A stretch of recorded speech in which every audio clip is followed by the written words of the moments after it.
first thing that came to me was the audio tape, which he sent to me in January of 2004. He didn't call me and let me know that he was sending it, but one day I just checked my mail, to pick up my mail, and there was a package from my father. There was no explanation of what was on this tape, so I just put the tape in my cassette recorder, and in it he outlines his knowledge of the conspiracy, which was codenamed The Big Event. I was a bench warmer on it, and I had a reputation for honesty. I think it's essential to refocus on what this information that I've been providing you, and you alone, by the way, consists of. What is important in the story is that we've backtracked the chain of command up through Cordmeyer and laying the doings at the doorstep of LBJ. He was sick, and he wrote this out, as you can see by the handwriting, with great difficulty. It's a little hard to read some of it, but at the top here we have the initials LBJ, which of course was a vice president at the time. Below this we have Cordmeyer, who was a CIA officer. Below that we have named David Morales, who was also a CIA, I don't know if he was official CIA, but I'm certainly heard his name before in relation to contract work that he did with the CIA. I think he was a pretty serious guy, a guy capable of doing just about anything. And to the right, the next name is Bill Harvey, who was a very flamboyant CIA man, carried around a couple pistols in his belt at all times, was a heavy drinker. And below at the bottom it says French gunman Grassy Knoll. I mean, you've said now that David Phillips apparently met with Oswald in Mexico City before the assassination. You've said that Bill Harvey may very well have recruited a French or Corsican gunman to shoot. And you've also said that Cordmeyer had a motive in that his wife was having an affair with John F. Kennedy. I heard from Frank that LBJ had designated Cordmeyer Jr. to undertake a larger organization while keeping it totally secret. I think that LBJ settled on Meyer as an opportunist, Perrin like himself, Perrin, and a man who had very little left to him in life ever since JFK had taken Cord's wife as one of his mistresses, and of course could not number Cordmeyer among JFK's admirers. Quite the contrary. So now you have 3 CIA officials who had, let's say, the means, motive, and opportunity, or some connection to kill Kennedy. That's true. But Johnson, as we all know, was a very corrupt president. Yeah. Very capable of doing evil deeds, don't you think?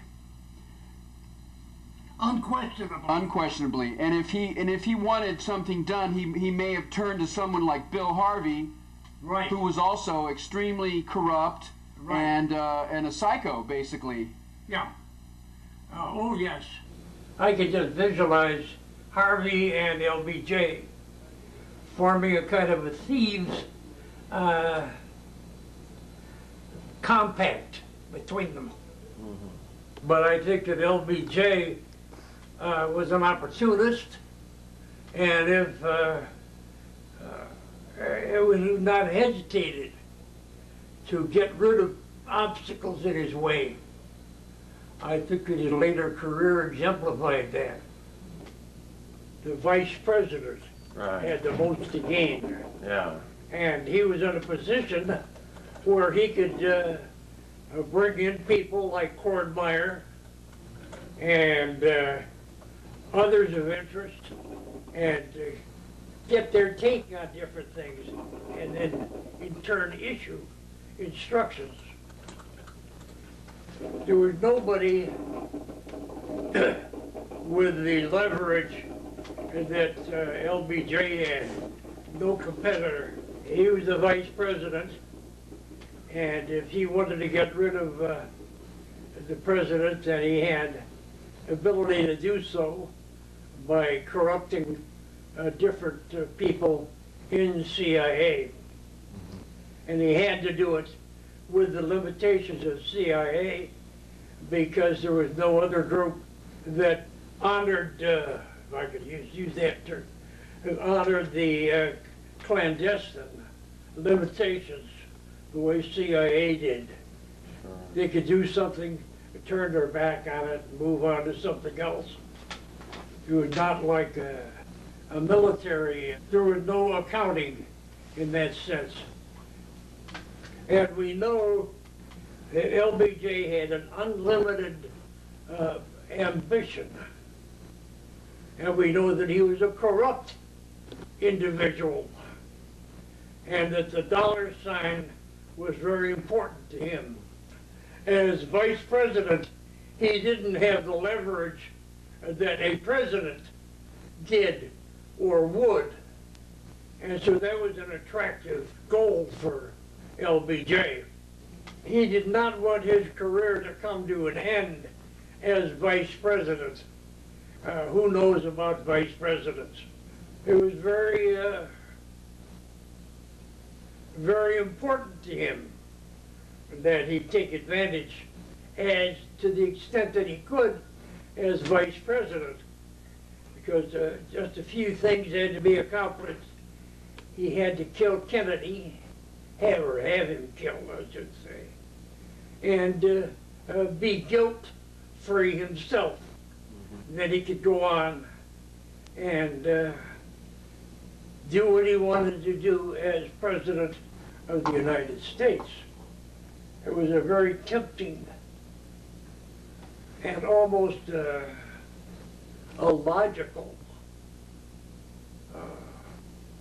move on his part. I keep thinking about Bill Harvey. Call Harvey and say, look, there's some things I want to have done. I mean, Harvey didn't want just an additional CIA salary. He wanted to move on. And